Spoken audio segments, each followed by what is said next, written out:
Emily McCona had just finished a long night shift at the hospital when she opened the family group chat and saw the message that made her stop in the middle of her small kitchen in Kebra. Her parents had typed something they had never said in her entire life. No Christmas this year. It's too expensive. At first, Emily read it twice, thinking maybe she misunderstood. Her parents, Bongani and Thandi, were always careful with money but never broke. They were the kind of couple who saved for everything, planned ahead, and always made sure Christmas was the one day the whole family came together. So why now? Why cancel something that meant so much to all of them? As she reread the message, Emily felt a quiet heaviness settling in her chest. The words didn't feel natural. They felt forced, almost like her parents were trying to cover something up. She thought about her last visit home. Her father had been unusually quiet, and her mother kept giving distracted smiles that didn't reach her eyes. At the time, Emily brushed it off as normal stress. But now, it all connected in her mind like pieces of a puzzle she hadn't noticed before. Instead of replying with her usual cheerful emojis or questions, she simply stared at the message. Something was wrong, deeply wrong, and her parents were pretending everything was fine. The decision didn't make sense, not for a family who never missed Christmas, not for two parents who loved hosting their children under one roof. Emily took a deep breath and made a quiet promise to herself. She wouldn't confront them yet. She wouldn't push or argue in the chat. She would wait. She would watch. And she would find out what they weren't saying, because this wasn't about money. She could feel it. Something bigger was hiding between those short, shaky words. The moment Emily's parents announced there would be no Christmas this year, the family group chat lit up like wildfire. Kanye was the first to reply, typing paragraph after paragraph about how everyone should respect their parents' wishes. She kept saying things like, they know what they're doing, and if they say it's expensive, then it's expensive. Her tone almost sounded defensive, as if she was trying to protect them, or maybe protect herself from asking deeper questions. Sizwi, on the other hand, said nothing in the group chat. Not a single emoji. Not even a short okay. That alone told Emily something was off. Sizwi was never quiet, especially when it came to family traditions. A few minutes later, her phone buzzed with a private message from him. Emily, this is weird. Dad hates canceling Christmas. Something's up. She stared at the message, feeling her stomach twist. Sizwi was right.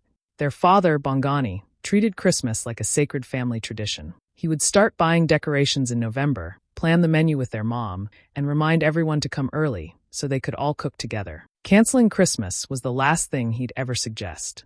Emily typed back slowly, I know. They're hiding something. I can feel it.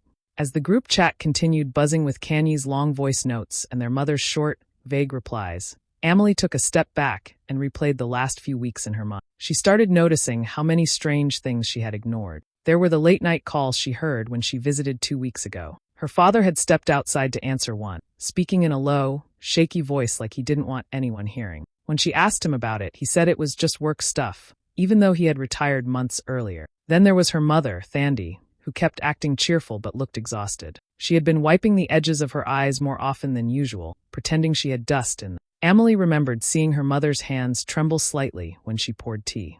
And the arguments, quiet, tense arguments, that stopped the moment Emily entered the room. She could feel the tension like a thick cloud in the house, but she told herself she was imagining things. Now everything felt connected. As the group chat blew up with messages, Emily sat on her couch and let her instincts guide her. Something wasn't adding up. This wasn't about Christmas decorations or grocery expenses. This was something deeper, something that made her parents scared enough to lie. While Kanye kept defending their parents like nothing was wrong, Emily and Sizwi exchanged more private messages, trying to fill in the blanks. They both agreed on one thing. Their parents were hiding a truth they didn't want the children to know. Emily didn't know what the truth was yet, but the uneasy feeling in her chest kept growing. She decided right then that she wasn't just going to accept this strange announcement. She would pay attention. She would look closely, and she would uncover whatever their parents were trying so hard to hide. 2 days before Christmas, Emily made a decision she didn't tell anyone about, not even Sizwi. She took the morning off from her shift, grabbed her car keys, and drove straight to her parents' home in Kwazakili. If something was wrong, she needed to see it with her own eyes. Her father was too proud, her mother too soft-hearted. They would never admit the truth over a phone call. When she pulled up to the house, the first thing she noticed was the lack of movement. No Christmas lights, no music, no smell of cooking, just silence. The curtains were half closed, and it looked like no one had bothered to open them properly. That alone sent a chill through her. She knocked once. No answer. She knocked again, louder. Finally, her mother opened the door with a startled smile that didn't hide the redness around her eyes. Emily, you didn't say you were coming, she whispered, almost as if she didn't want someone inside the house to hear. "I wanted to surprise you," Emily said softly, stepping inside. The moment she entered, her heart dropped. The house felt wrong. It was unusually dark, even though it was midday. The hallway had boxes stacked neatly, as if someone was slowly packing up their life. They weren't labeled, but Emily could see kitchen utensils peeking from one, old photo frames from another. Her father appeared from the living room, forcing a cheerful greeting. "Ah, my girl. Look at you. Come, sit." But his voice cracked. His shirt wasn't ironed. His eyes looked tired, defeated. Emily sat at the dining table, trying not to stare, but the truth was lying openly in front of her. There were envelopes scattered across the table, unpaid bills, electricity warnings, bank letters. And one envelope, half tucked under a newspaper, caught her eye, a foreclosure warning stamped in bold red letters. Her throat tightened. Her mother quickly slid the letter under the newspaper as if Emily hadn't noticed, but she had. And her mother's hand was shaking. "Why is it so dark in here?" Emily asked gently, pretending not to see everything. "We're just conserving electricity," her father replied with a fake smile. Emily knew that was a lie. Her parents had never been careless with money, but they'd also never lived in fear of switching on a light. As her mother walked past her to get tea, Emily saw her discreetly wipe away a tear with the back of her. That small, quick motion broke something inside Emily. Her mother was the strongest woman she knew. She didn't cry unless the world was falling apart. Emily didn't confront them. Not yet. Instead, she slowly started looking around, her mind piecing things together. Boxes. Letters. Darkness. Tension. This wasn't about a too expensive Christmas. This was a crisis. A real one. And her parents were trying to hide it behind forced smiles and shaky excuses. Emily felt her heart pounding with a mix of fear and determination. Something terrible was happening, and she was going to uncover it, no matter what it took. After sitting with her parents for a while, Emily pretended she needed to use the bathroom. She wasn't trying to spy, but something deep inside her kept telling her there was more happening behind the scenes. As she walked down the hallway, she heard the soft clatter of dishes in the kitchen and her parents' low voices drifting through the half-closed door. She paused, not to be nosy, but because the pain in their voices immediately froze her steps. Her mother spoke first, her voice trembling. "We can't let the children know, not after everything we promised them. We told them we were fine. We told them we were secure." Emily's breath caught. She pressed her back lightly against the wall, her heart beating fast. Then her father replied, sounding older than she had ever heard him. "I know, Thandy, but what do we do now? If they find out I trusted the wrong people, they'll never forgive me." It felt like someone punched Emily in the stomach. Wrong people? Forgiveness? This wasn't the language of "Christmas is too expensive." This was the language of disaster, real, heavy disaster. Her mother's voice broke a little. "We were supposed to retire peacefully. We were supposed to pass this house down to them. Now look at us, hiding letters in drawers." Emily felt her knees weaken. So she hadn't imagined the letters. She hadn't imagined the tension. Her father sighed, a sound filled with regret. "I thought the investment was safe. I trusted him. He was like a brother. And now the bank wants to take the house. How do I face the children after this?" The house. The house. The words echoed in Emily's chest like thunder. This wasn't just about unpaid bills. This wasn't about cutting back for the holidays. They were on the edge of losing everything. The living room where they spent countless Christmases. The kitchen where her mother cooked her favorite chocolate. The garden her father worked on every Sunday. Their entire life, taken away because of a scam, because of trust misplaced in someone who betrayed them. Emily felt tears sting her own eyes, but she wiped them quickly. She didn't want her parents to know she heard anything. Not yet. Not until she understood everything fully. Her mother whispered again, voice breaking. "We should have told them earlier." "Maybe." "No." Her father cut in softly but firmly. "I won't burden them. They have their own lives. I'll fix this. I just need more time." Emily couldn't listen anymore. Not because she didn't care, but because hearing her father blame himself like that shattered her heart. She quietly stepped away before they sensed her presence, her mind spinning, her breath unsteady. Now everything made sense. The darkness in the house. The boxes. The sudden cancellation of Christmas. They weren't trying to save money. They were trying to save their home. And Emily realized in that moment, her family needed help more than they had ever needed it before. And she wasn't going to let them fight this alone. Emily couldn't pretend anymore. The weight of what she had heard in the kitchen followed her like a shadow. Her parents' shaky smiles, their forced small talk, the dark corners of the house. All of it felt too heavy to ignore. So after lunch, she gently asked her parents to join her in the living room. Her voice was calm, but her heart was pounding hard enough to shake her ribs. Her father sat down slowly, avoiding her eyes. Her mother folded her hands tightly in her lap. They both looked like they were bracing for bad news. not realizing she was the one preparing to open the truth. Emily took a deep breath. Mom, Dad, I need you both to be honest with me, please. I know something is wrong. Her parents exchanged a quick, nervous glance. Then came the excuses. We're fine, my girl. It's just stress. You don't need to worry. Emily shook her head. I heard you, she said quietly, and I saw the letters. Her father stiffened. Her mother's eyes filled instantly. Without saying another word, Emily reached into her bag and pulled out the folded foreclosure letter she had seen on the table. She placed it gently in front of them. Please stop hiding.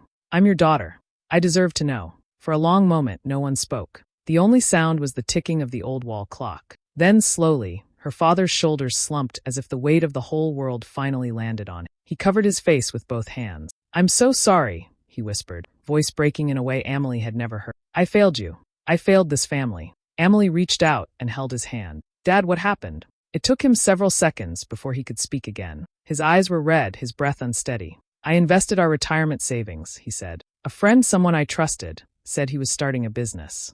He promised good returns. I believed him. I thought it would secure our future. Her mother was softly crying now. We didn't want to tell you children. How could we? Her father continued, voice shaking. It was a scam. He disappeared. And now everything we saved for, everything we worked for, is gone. The bank wants the house. We didn't want to worry you. We thought we could fix it before you found out. Emily swallowed hard, her heart aching. Dad, why didn't you come to us? Her mother wiped her cheeks. Because we were ashamed. We didn't want our children to see us like this. She took a trembling breath. Canceling Christmas wasn't about money for gifts. I couldn't celebrate in a house that's about to be taken from us. Hearing her mother say those words felt like a knife twisting inside Am. She moved closer, wrapping her arms around both of them. You should have told us, she whispered. We're family. We face things together. In that moment, she realized something deeply painful. Her parents weren't just losing their home. They were drowning in shame. And Emily knew she needed to do more than comfort. She needed to save them. Emily knew she couldn't carry this alone. After calming her parents and helping them rest, she stepped outside, took a deep breath, and called her sibling. Her voice was firm, leaving no space for excuses. We need a family meeting. Tonight. No delays. By evening, Kanye and Sizwe arrived, both confused and slightly irritated because Emily refused to explain anything over the phone. They walked into the living room and instantly felt the heavy air. Their parents sat quietly, looking fragile in a way none of them had ever seen before. Emily didn't waste time. She told them everything about the scam, the lost retirement savings, the foreclosure, the lies told out of fear and shame. She spoke gently, not to embarrass their parents, but to make her siblings understand the seriousness of the situation. The moment she finished, Kanye stood up so fast her chair scraped loudly across the floor. Her face was full of anger, but behind it Emily could see fear trembling. This is all your fault. Kanye shouted at their father. How could you do this? How could you be so irresponsible? And now you expect us to fix it?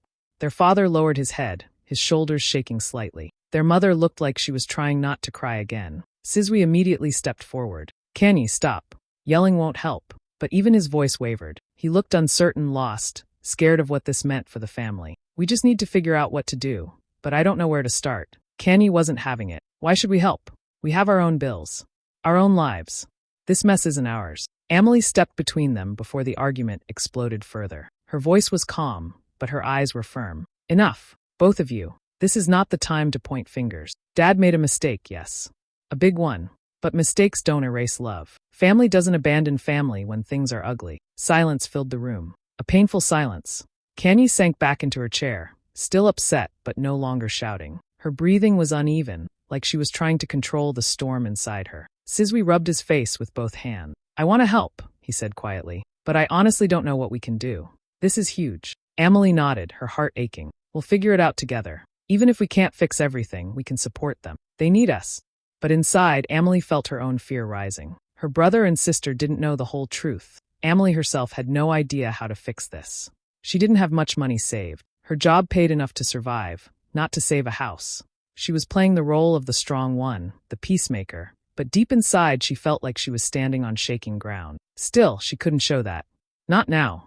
Not when her parents were breaking and her siblings were falling apart. So she straightened her shoulders, held her family together with her words, and silently prayed she would somehow find a way to save them all, even if she had no plan yet. That night, after everyone finally left and her parents went to bed, Emily sat alone in the quiet living room. The foreclosure letter lay on the table like a heavy shadow. She rubbed her temples, trying to think, trying to breathe. She knew she couldn't let her parents lose their home, not after everything they had sacrificed for her and her sibling. But no matter how she calculated it, her own savings weren't enough. Even if they all contributed, it still wouldn't cover the debt. She needed something bigger, something unexpected, something life-changing. And then it hit her, like a light turning on in a dark room. She remembered a moment from months ago, so small she almost forgot it. Her elderly patient, Mama Mawagi. Emily had cared for her during one of the hardest nights at the hospital. The old woman had been scared, confused, and alone. Emily held her hand, stayed longer than her shift, even sang softly to calm her.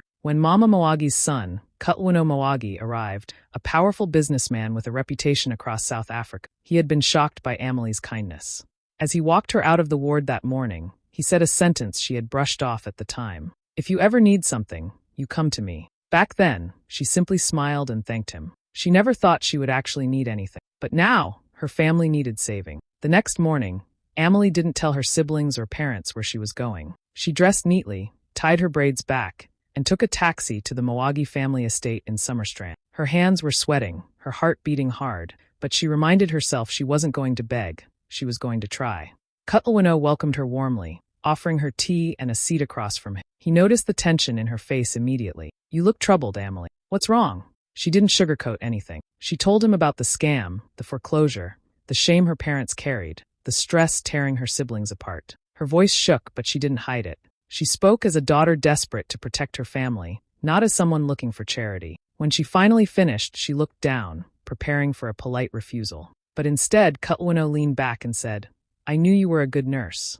I didn't know you were this loyal." She blinked, confused. "Sir, I'm not asking for money. He raised a hand gently. "I know, and I won't insult you with charity." He stood and walked to his desk, picking up a folder. "You once mentioned wanting to start a small community clinic, something accessible for the township, something affordable and safe." Emily's breath caught. "Yes, but I never had the funding." Kutluwano smiled. "You do now. I will invest in it, not as a favor, but as a business partnership. You get funding, I get a share, and your family gets to keep their home." Emily covered her mouth, tears rushing forward. It wasn't pity. It wasn't a handout. It was a door opening. "You deserve this," he said softly. "People like you change lives. Let me help you change your own." Emily nodded slowly, overwhelmed but grateful. For the first time in days, hope didn't feel impossible. It felt real. And she knew she had just found a way to save her family with dignity. Christmas morning arrived, but it didn't feel like Christmas at all. The house was quiet, almost too quiet, as if joy itself had packed its bags and no laughter, no music, no smell of food cooking. Just a heavy sadness floating in the air. Emily woke up early. She had barely slept the night before, thinking about how everything would unfold. She went to the living room, placed the folder on the coffee table, and waited. Her heart raced, but she kept reminding herself, this is the moment everything changes. One by one, her family came out of their rooms. Her father walked slowly, looking tired and older than he had just a week ago. Her mother held her arms tightly around herself, as if bracing for another blow. Kanye came out with a stiff expression, and Sizwe hovered behind her, unsure and anxious. Emily took a deep breath. "Can everyone sit down, please? I have something important to tell you." Her parents shared a frightened glance. Her mother whispered, "Is it another letter?" Her father's hands were shaking. Emily gently touched the folder. "No, this time it's something else." No one spoke. They were too afraid to hope. Emily opened the folder slowly. Inside were documents, clear, official, stamped papers. She pushed them forward. "Your house is safe," she said softly. "The debt is cleared." For a moment, no one reacted. They just stared, confused, like they didn't believe their eyes. Then her mother's hands flew to her mouth, and tears poured down her cheeks. Her father froze, blinking hard, as if he was trying to make sure he wasn't dreaming. "Emily, what is this? How did you?" Emily smiled through her own tears. "You raised me to help people. Today, I helped you." Her father let out a sound, half sob, half relief, and pulled her into his arms. His voice broke as he said, "I don't deserve this. I don't deserve you." Emily hugged him tighter. "You deserve love. Mistakes don't erase everything you've done for us." Her mother joined the hug, crying even harder, her body shaking against Emily's shoulder. "My child, my baby girl, thank you. Thank you." Behind them, Kanye stood frozen, guilt written all over her face. She had been harsh, angry, ready to walk away. Now she swallowed hard and whispered, "Emily, I'm sorry. I was wrong." Emily nodded gently. "We were all scared." Sizwe stepped forward and hugged his sister so tightly she almost lost her breath. "I knew you'd find a way," he whispered. "I just didn't know it would be this big." Slowly, the room softened. Shoulders relaxed. Tears turned into shaky laughter. The heaviness that had controlled the house for weeks slowly melted into warmth. The fear of losing their home, the fear that had crushed every bit of joy, finally left. And in its place came something better than gifts, decorations, or traditions. It was hope. It was unity. It was a Christmas miracle made not from money, but from love and courage. Amelie looked around the room, watching her family breathe freely again, and thought to herself, This is the real meaning of Christmas.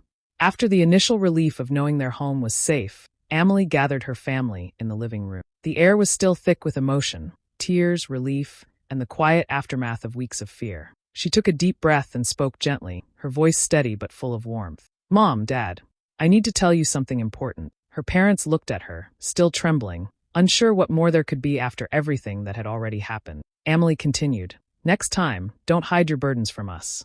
Don't try to protect us by keeping secrets. Shame destroys families. Truth saves them. Her mother's eyes widened, and her father's jaw tightened. Amelie reached out and held both of their hands, squeezing them gently. I know you were scared.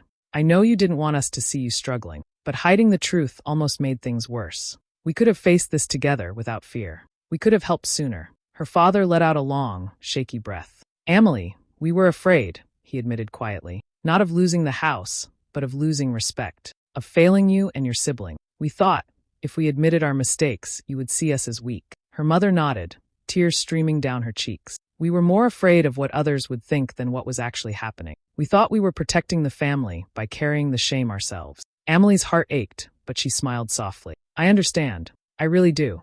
But respect isn't about perfection. Respect comes from honesty, from facing hard things together. Our unity is worth more than any holiday, more than any money, more than any mistake. We are a family, and nothing can take that away if we are honest with each other. Her siblings, Canny and Sizwe, watched in silence. Canny's face softened, her anger melting into humility. Sizwe nodded, understanding the weight of Amelie's words.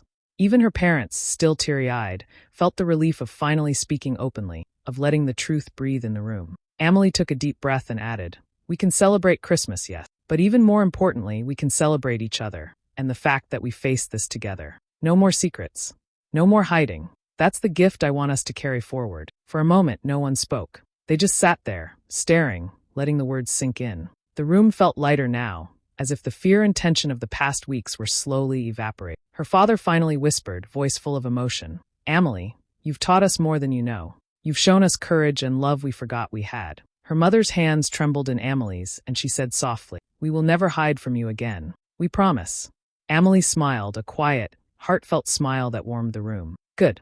Because together, we can face anything. Together, we are stronger than any fear, any mistake, or any challenge. And that is more important than any holiday ever could be. In that moment, the family didn't just feel relief, they felt renewed. A new chapter had begun, one built on honesty, trust, and the unbreakable bond that held them together no matter what. That Christmas evening felt different from any Amelie could remember. The house was warm, filled with the rich aroma of traditional African dishes, pap, chakalaka, roasted chicken, and sweet malva pudding. The table was simple, but every detail mattered. Candles flickering softly, cloth napkins folded neatly, and laughter slowly returning to the room. Her parents smiled more freely than they had in weeks. Canny laughed at one of Sizwe's silly jokes, and even her father's eyes twinkled as he poured juice into everyone's glasses. Amelie watched quietly, her heart swelling. The tension, the fear, the shame, they were all melting away. Finally, her father stood and raised his glass. To Amelie, he said, voice thick with emotion, the daughter who saved this family. You brought Christmas back to this home. Amelie felt tears prick her eyes. She had done what she had to do, but the real gift wasn't the money or the house. It was seeing her family whole again, smiling, connecting, letting go of fear. She raised her glass too, nodding to each of them. To family, she said softly, and to facing everything together. Later, as the family laughed and shared stories, Amelie reflected quietly. Money had never been what ruined Christmas. It wasn't the bills or the debt that had almost broken them. It was the silence, the secrets, the fear of being judged, that almost destroyed the joy they deserved. Amelie made a silent promise to herself. She would build a future where her family never hid pain or shame from each other again, where honesty, love, and support came before pride, where laughter could return even in hard times. That night, as candlelight danced across their faces, Amelie felt the warmth of something far deeper than a holiday meal. She felt hope, unity, and the knowledge that together, they could face anything, and that was the true miracle of Christmas.